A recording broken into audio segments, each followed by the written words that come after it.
you have a whole chapter on Saint Joseph as a comic figure. Now, I admit, like Saint Bernardino, I have my reservations about some of these. Now you make me feel like I'm a horrible person. First of all, I'm very susceptible to comedy, so there it is.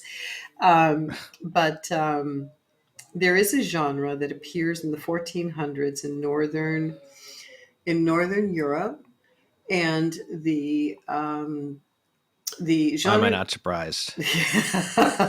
They're good at the grotesque, They are. I have to They say. are. These are the people who are going to come up with some pretty funny things during the Reformation too. The They produce a series of images in which Joseph appears to be a kind of comic relief figure. What they are based on is the part of the apocryphal stories where Joseph occasionally seems to be a little bumbling. So even in the apocryphals, in these ancient stories, Joseph appears to be a little bit not with the program. So first of all, he's nervous because he's got Mary, he's going to get married to Mary, and then when he brings Mary to the cave, he runs off to get midwives. He's trying to find midwives, but he can't find any midwives. And then he brings them. It's Hmm. too late. The baby's already born, and so they begin to sort of create this funny not Inspector Clouseau type figure, but someone who just seems to be like totally caught up in things of this world. And more to the point, there is a secondary impetus to this new kind of iconography. And that secondary impetus has to do with the discovery of an icon. So basically, a discovery of a relic.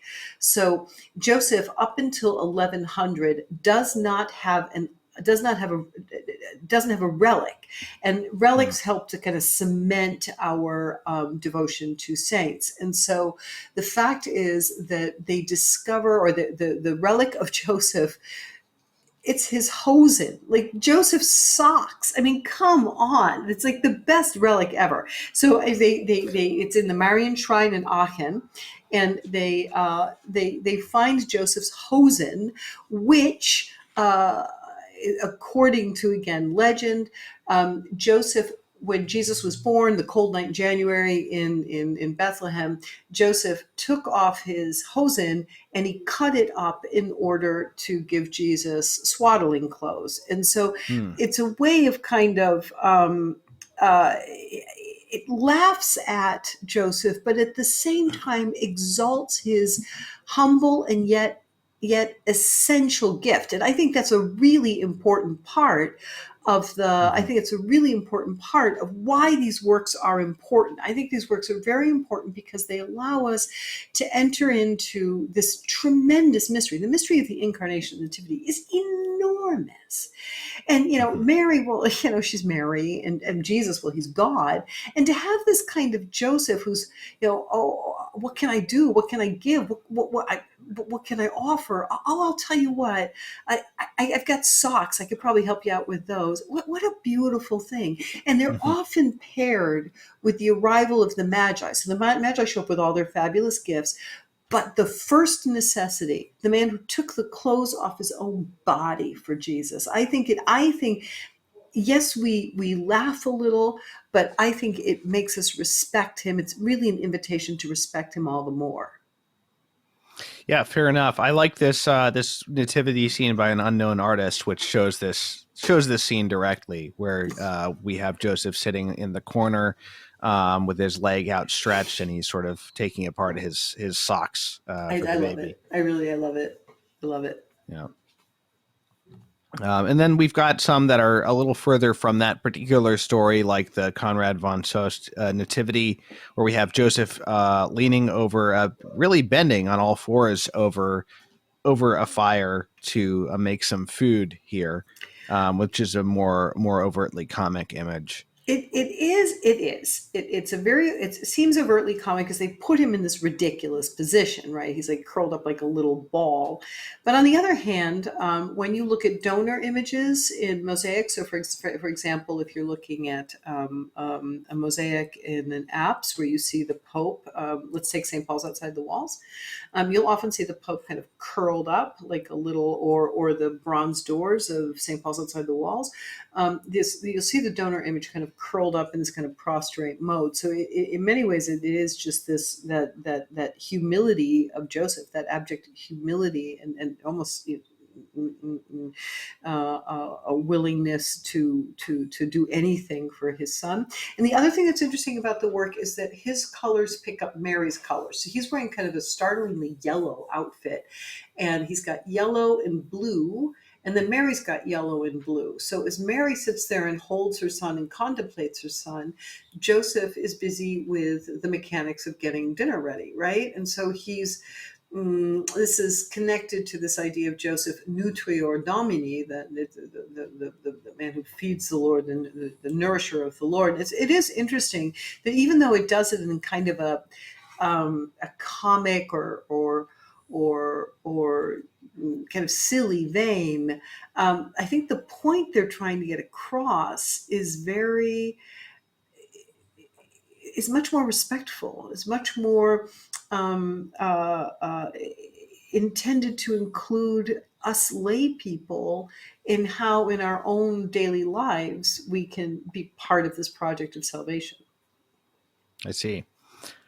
So at this time, it's interesting because we start to get saints who are directly commenting on artistic portrayals of Saint Joseph. So maybe you can talk a little bit about Saint Bernardino of Siena and his commentary and his recommendations to artists. Ah, yes, Bernardino of Siena does not like grumpy Joseph, does not like disrespectful Joseph. He says, first of all, he like Bernard of Clairvaux, but he in particular, Bernardino of Siena, talks about the man who held Jesus. So this guy gets to hold Jesus, cuddle Jesus, smell his hair. What, he's going to be unhappy? What kind of guy? How can you possibly think this man was anything but filled with joy? If John the Baptist was filled with joy just being in the proximity in the womb, imagine what it's like for Joseph, who actually every day gets to wake up and tousle Jesus's hair and put him on his knee and show him things and teach him things. It was just so that's I think a very important part of turning the iconography of Joseph in the direction of something that is more active, joyous, happily participatory. Mm.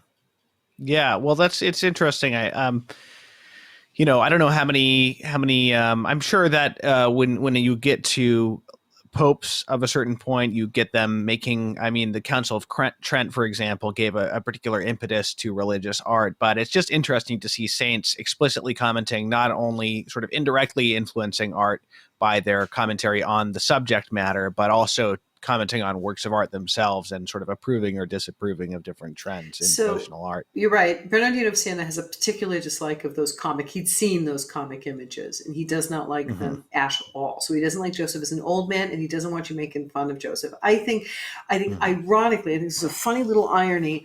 I think the only reason why you can have those comic images, and those comic images show up in the 1400s, the only reason why you can have them is because of the Franciscans, because the Franciscans put such an emphasis on the humanity of Christ, and that Joseph becomes the witness to the humanity of Christ. Joseph's job, Mary's there, connected to the divinity of Christ, and Joseph is there to deal with the humanity of Christ. And Joseph is there, and one of the ways that in the northern countries they do it is to make it look very mundane and simple and almost goofy, whereas the Franciscans have a different way of doing it. The Franciscans in central Italy have a more dignified way of doing it, where you will see Joseph, who will usually be supervising Jesus's bath or watching over. He's much more of a kind of he's almost like the bishop presiding over things that are happening, as opposed to being a first-person active participant, which you have up in the north. But nonetheless,